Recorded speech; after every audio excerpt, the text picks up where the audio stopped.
Pada zaman dahulu, ada sebuah wilayah yang dipimpin oleh seorang raja yang sangat kejam. Raja itu memiliki kekuasaan mutlak, luas, dan tak terbatas. Ia memerintah dengan tangan besi, menggunakan segala cara untuk menundukkan rakyatnya, termasuk kekuatan militer dan kekerasan. Raja itu tidak segan-segan menjatuhkan hukuman berat, seperti penyiksaan dan eksekusi mati, demi menakut-nakuti rakyatnya agar tetap patuh dan tidak berani memberontak. Raja ini tidak hanya menguasai tanah dan pemerintahan, tetapi juga mengklaim dirinya sebagai Tuhan. Siapapun yang tidak mengakui klaim tersebut akan disiksa atau bahkan dibunuh. Pada masa sekarang, di era modern ini, kita mungkin menganggap cerita ini sebagai mitos atau legenda belaka. Tetapi sebenarnya kisah ini benar-benar terjadi. Itu adalah kisah tentang Raja Namrud, yang hidup sekitar 2275 sebelum Masehi sampai 1943 sebelum Masehi. Di wilayah Babilonia, sebuah kerajaan yang berdiri di tengah padang pasir Mesopotamia yang kini menjadi bagian dari Irak. Di tengah kerajaan Babilonia yang sedang tumbuh pesat, berdirilah Menara Babel, sebuah menara yang menjulang tinggi dan menjadi simbol kekuasaan dan kebesaran Namrud. Menara tersebut dibangun dengan tujuan untuk mencapai langit dan mengklaim kekuasaan setinggi kekuasaan Tuhan. Kisah ini akan membawa kita pada perjalanan yang menegangkan, dari puncak kejayaan Namrud hingga kejatuhannya yang tragis. Sebelum saya melanjutkan kisahnya, mohon tonton video ini sampai selesai, agar tidak ada kesalahpahaman dalam memahami isi cerita, serta bantu channel ini semakin berkembang dengan cara subscribe, like, serta berikan komentar positif. Jangan lupa tuliskan hajat dan doa Anda di kolom komentar agar kita dapat mengaminkan bersama-sama. Semoga Allah segera mengabulkan semua doa dan hajat kita. Amin ya rabbal alamin. Jarang orang yang tahu bahwa Namrud sebenarnya adalah keturunan dari Nabi Nuh alaihissalam. Ia merupakan putra dari Kanaan, cucu dari Kus, cicit dari Ham, dan keturunan langsung dari Nabi Nuh. Namun sejak lahir, Namrud tidak memiliki hak untuk menjadi raja atau penguasa. Ia dikenal sebagai sosok yang licik, manipulatif, dan penuh tipu daya. Meski demikian, ia memiliki ambisi besar dan bekerja keras untuk mencapai tujuannya. Dengan licik dan tipu daya, Namrud berhasil merebut kekuasaan di Babilonia. Ia menguasai wilayah yang luas dan menjadi salah satu penguasa terkuat pada masanya. Penduduk Babilonia yang sebagian besar bekerja sebagai petani, pedagang, dan pengrajin hidup dalam ketakutan di bawah pemerintahannya. Sementara itu, banyak yang dipaksa menjadi budak, hidup dalam penderitaan tanpa akhir, karena hasil kerja keras mereka dirampas oleh penguasa yang tidak memiliki belas kasihan. Namrud dikenal sebagai raja yang sombong dan zalim. Ia adalah salah satu dari beberapa raja yang pernah mengklaim dirinya sebagai penguasa atas seluruh bumi. Bahkan, ia adalah orang pertama yang secara terang-terangan menyatakan dirinya sebagai Tuhan dan memakai mahkota di kepalanya sebagai simbol kekuasaan ilahinya. Lebih jauh, Namrud juga dikenal mempelajari ilmu sihir yang dilaknat oleh Allah, dan ia adalah salah satu pelopor penyebaran ilmu hitam di kalangan umat manusia. Menara Babel yang dibangun Namrud menjadi salah satu karya arsitektur terbesar pada masanya. Menara ini dikenal sebagai salah satu dari 7 keajaiban dunia kuno. Dengan tinggi yang diperkirakan mencapai 91 meter, menara ini dibangun dari batu bata yang dipanggang dan disatukan dengan aspal dan memiliki tangga spiral yang mengelilingi eksteriornya. Dari puncak menara, orang dapat melihat pemandangan luas dari kota Babilonia dan sekitarnya.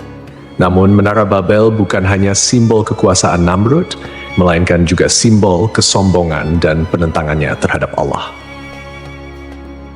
Menara Babel dihiasi dengan berbagai macam ornamen dan relief yang menggambarkan kejayaan Namrud serta dewa-dewa yang disembahnya.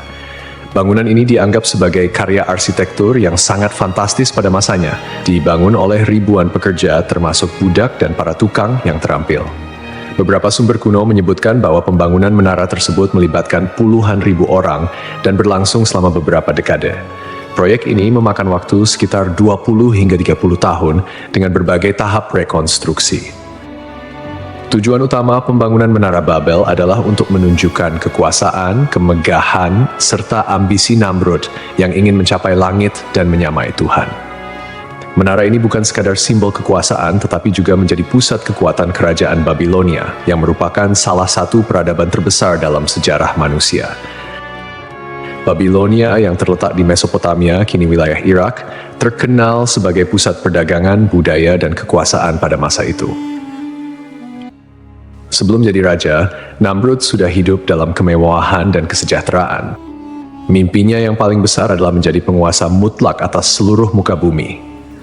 Namrud, yang dikenal ambisius dan kejam, tak segan-segan membunuh siapa saja yang dianggap sebagai ancaman bagi kekuasaannya. Pada suatu hari, Namrud mendengar seorang pria berbicara tentang bagaimana kekuasaannya akan runtuh. Pria itu dikatakan berpakaian serba hitam dan menantang otoritas Namrud. Merasa diremehkan, Namrud memerintahkan pengawalnya untuk membunuh pria tersebut beserta para pembantu wanita yang mendengar perkataan pria itu. Perintah tersebut segera dilaksanakan. Namun saat Namrud memasuki kamarnya, ia sangat terkejut ketika melihat pria yang baru saja dibunuh sudah berada di dalam kamarnya. Namrud dengan marah bertanya, "Siapa kamu?" Pria itu kemudian menjawab, "Aku adalah penguasa cahaya." Ia kemudian memanipulasi Namrud dengan menawarkan kekuatan besar. Tetapi sebagai gantinya, Namrud harus bersujud kepada iblis. Namrud yang tergila-gila dengan kekuasaan setuju untuk menjual jiwanya kepada setan demi mendapatkan pengaruh yang lebih besar. Iblis mengajarkan Namrud segala macam ilmu sihir dan cara untuk menjadi penguasa yang paling hebat. Setelah menguasai ilmu sihir, Namrud kemudian membunuh ayah kandungnya untuk merebut tahta. Dengan bantuan iblis, ia menjadi raja yang sangat kuat dan tak terkalahkan, serta seorang penyihir yang menguasai sihir tingkat tinggi. Namrud kemudian memperluas wilayah kekuasaannya, menaklukkan banyak negeri hingga ia menjadi penguasa 7 wilayah besar. Pada suatu malam, para pengamat bintang di istana Namrud melihat sebuah bintang baru yang terbit di timur. Bintang itu semakin terang dari hari ke hari dan semakin lama semakin mencolok. Mereka melaporkan hal ini kepada Namrud yang kemudian memanggil para ahli sihir dan peramal.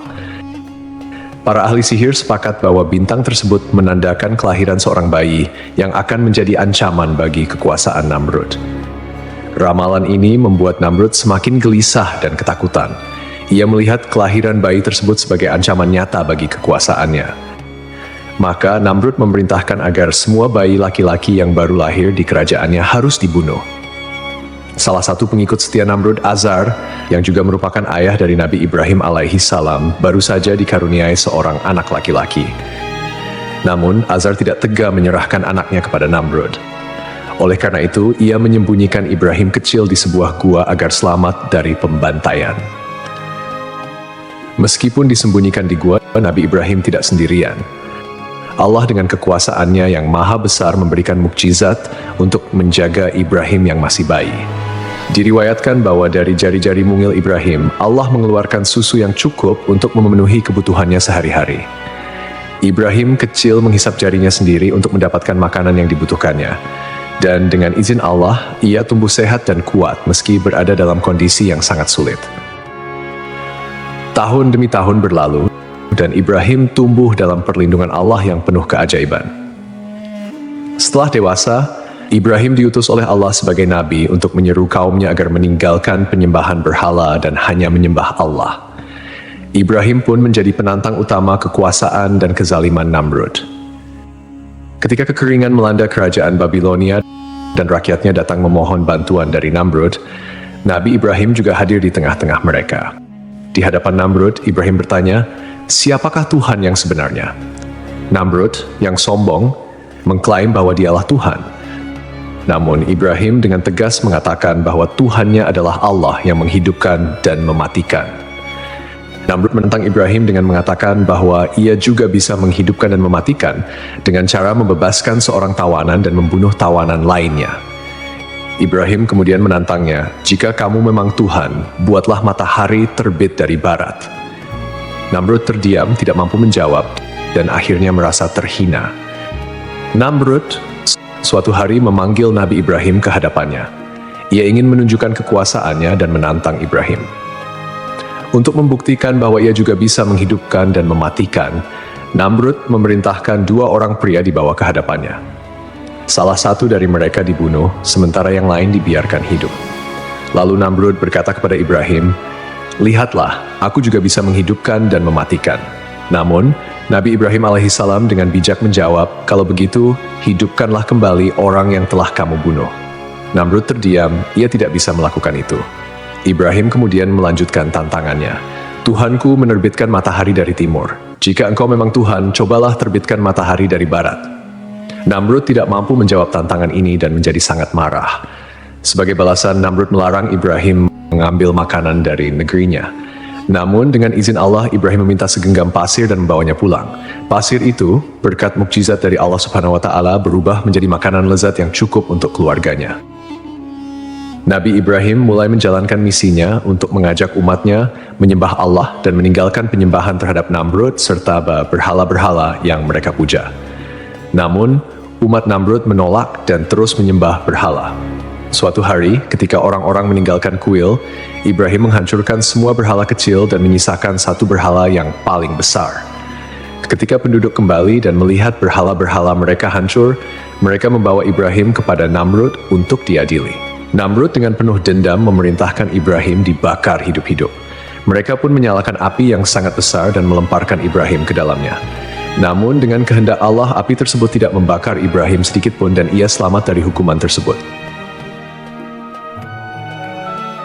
Peristiwa ini membuat Namrud semakin marah.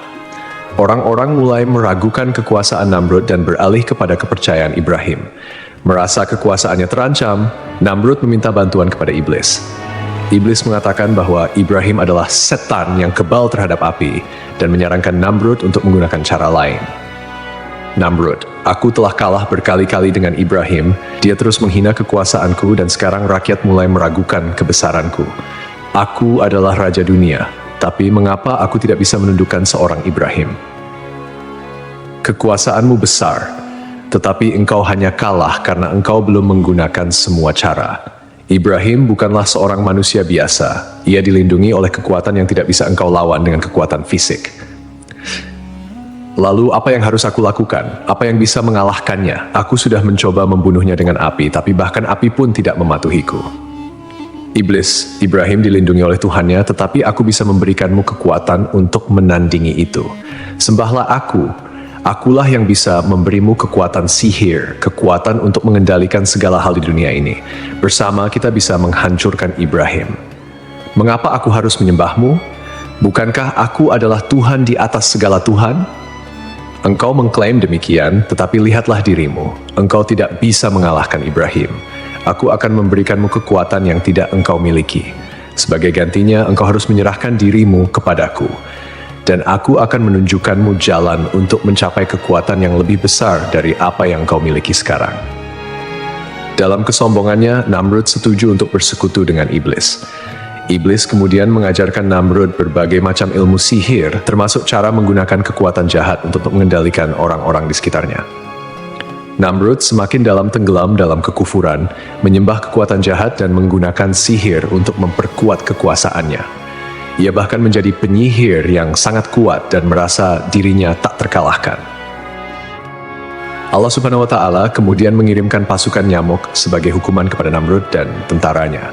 Nyamuk-nyamuk tersebut menyerang dan menghancurkan pasukan Namrud dan hanya menyisakan dirinya seorang diri. Salah satu nyamuk masuk ke dalam hidung Namrud dan menetap di otaknya, menyebabkan rasa sakit yang luar biasa. Untuk meredakan rasa sakitnya, Namrud harus memukul kepalanya dengan palu atau benda keras.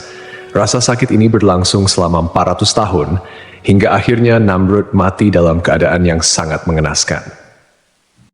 Kisah ini menunjukkan bahwa kekayaan, kekuasaan, pasukan, dan bala tentara yang kuat tidak ada artinya di hadapan kekuasaan Allah. Kesombongan Namrud yang menantang Allah justru menghancurkan dirinya. Allah tidak perlu mengirimkan tentara besar untuk menaklukkan Namrud. Cukup dengan pasukan nyamuk, Namrud yang perkasa pun hancur. Dengan kematian Namrud, kerajaan Babilonia yang dulu perkasa mulai runtuh perlahan. Namrud tidak memiliki penerus yang kuat, sehingga kerajaannya terpecah belah dan menjadi sasaran invasi dari kekuatan asing. Babilonia yang pernah dibanggakan oleh Namrud akhirnya jatuh dan terpecah menjadi kerajaan-kerajaan kecil yang saling bersaing.